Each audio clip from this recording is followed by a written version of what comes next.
Okay, so part two, we're just catching up with Martin Leahy, who's the Sex Party candidate for the Trobe.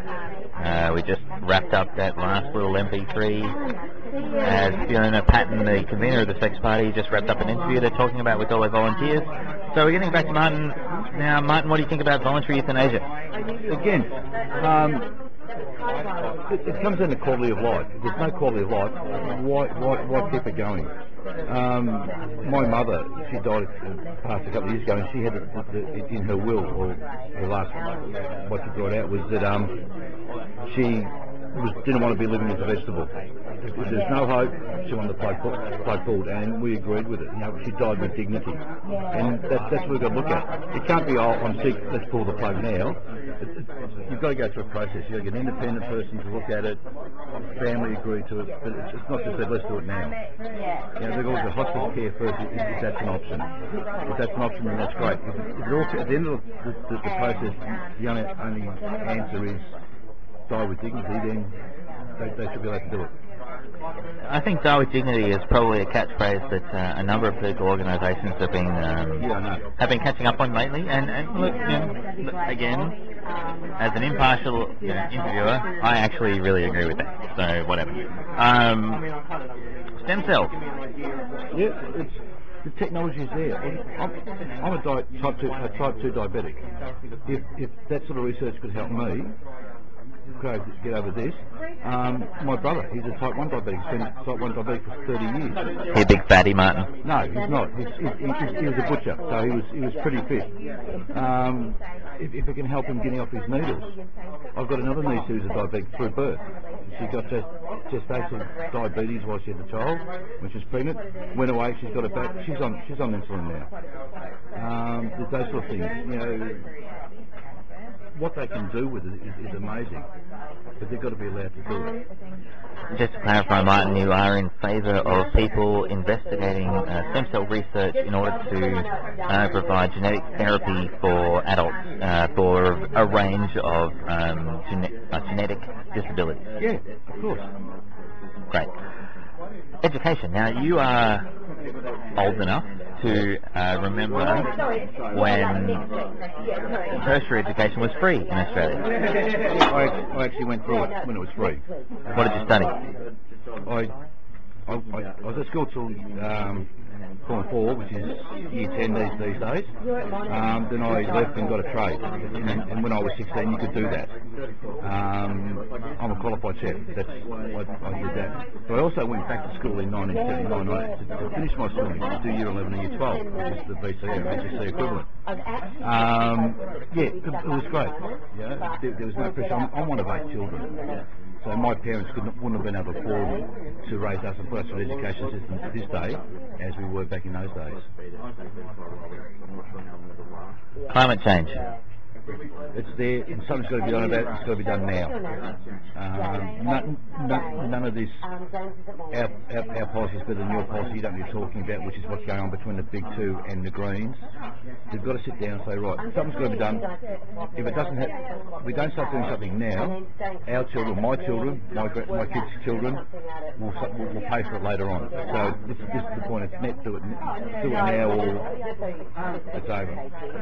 Now, the emissions trading scheme failed in the Senate this year before Kevin Rudd was ousted from Parliament, and a lot of people blame the Greens for that because the Greens took a hardline stance on that the policy wasn't good enough, and the Liberals said that all the policy was ridiculous, so they couldn't get it through the Senate. So what is the Sex Party going to bring to the discussion on climate change? Well, as you know, we're only a new party. We don't have any firm ideas on exactly what's going on because we don't have the information in front of us, whereas the major parties have the information. If I'm elected and anybody else from the party is elected, then we will have access to the data to make up an informed decision as to what should be done. What about water? We need it. We don't have enough. We're getting a desal plant built here in Victoria, Montague. A lot of controversy about it, but we're the driest continent in the world, with the exception of Antarctica. We've got to do something about conserving water. What the Victorian government actually has done with the restrictions was good. I think they could have been a little bit tougher, but it's a personal view. But we need to look at ways to conserve water more than what we are now. I have a personal question to ask. The Victorian government has been on the water restriction 3A for the last 18, 24 months.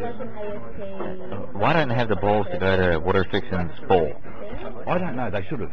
When they brought 3 in, 3 is a joke. I mean, it's a joke in the sense that it's a little bit tougher than 3.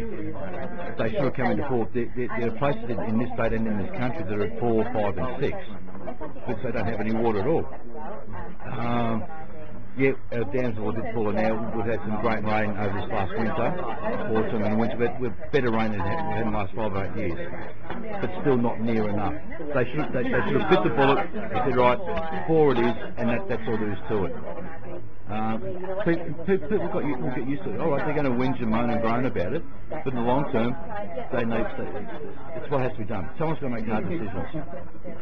Now, you may or may not be familiar with this, but there's a series of standing orders in the upper house and the lower house in federal parliament, and that dictate the way that they assume their business. And one of them is called Standing Order 50. And Standing Order 50 is about the Lord's Prayer on the introduction to every sitting of the House of Representatives and the Senate. How do you feel about that? I don't think we should have it, because the majority of people in this country don't have a Christian belief. I mean, if people have their beliefs, they have their beliefs. I don't think it's relevant in this day and age to have it. Great. Okay, so there's a couple of other big ticket items I should probably cross off. Public transport. Again, that's more of a state issue. These days I don't use public transport as much as what I used to. I used to get the train to the city every day. And in those days, when it was actually owned, when it was owned by the government, it ran reasonably well. I mean, it did have problems, but something's got to be done about it. I put it to you that the government running a public transportation system has the downside of being voted out should they run the public transport system badly. Do you think that privatisation in this particular instance cushions the government from having a poor public transport system in Victoria? Yeah, it does. Like playing footy, they hand pass it off them. It's their responsibility, it's their fault. They haven't got the trains on time. Yeah. Finally, everybody's talking about it. I don't care. Asylum seekers. Again, as being a small party, we don't have the facts and figures on exactly what's going on. We've got the media saying this, the media saying that, the politicians saying this, the politicians saying that. Again, when we're in Parliament, we'll get all the facts and figures on it. But as long as it's treated in a humane way, that's the main thing. Because they're humans after all. You know, the circumstances are from there. But we need the facts and figures onto what is actually happening. Now, I really should ask this question first, and this is something that I need to learn as a novice interviewer / journalist / whatever. You are running for the seat of Latrobe, is that right? That's correct.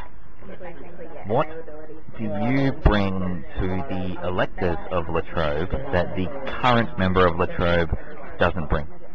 I actually don't live. I live next door to Trobe. I'm in Endeavour Hills, and Latrobe is Narrabeen North, which is 5 minutes down the road. So yes, you can call me a local. I understand any local issues they have there. I mean, our road structure in the city of Casey is not the best. It could be better. So it's something which, if I was elected, I could look at getting a state government and say, hey, listen, we need more money up here. The council needs more money to look after the infrastructure of Casey.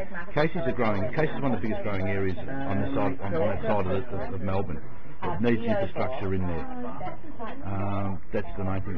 And I understand the other, being a local area.